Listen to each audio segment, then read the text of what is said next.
छत्रपती संभाजीनगरमध्ये अत्यंत धक्कादायक प्रकार समोर आलेला आहे।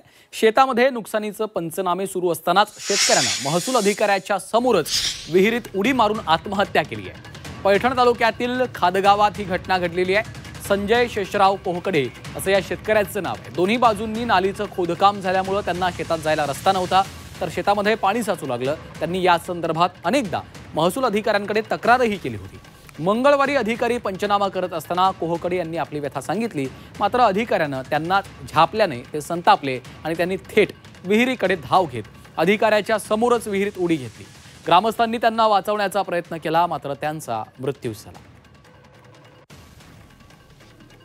ते तलाठी ज्यांच्या त्या ठिकाणी गेल्यानंतर तिथे काय घटना घडली, ॲक्च्युली काय तिथे संवाद झाला, कुठल्या प्रकारचं त्या ठिकाणी या आत्महत्येपर्यंत तो शेतकरी गेला, कोण जबाबदार आहे याला, खरंच सदोष मनुष्यवध आहे का, हाही शोधून जिल्हाधिकाऱ्याला मी सांगितलं की याचा संपूर्ण रिपोर्ट शासनाला पाठवा आणि जर सदोष मनुष्यवध असेल त्याप्रमाणे पुढे जा।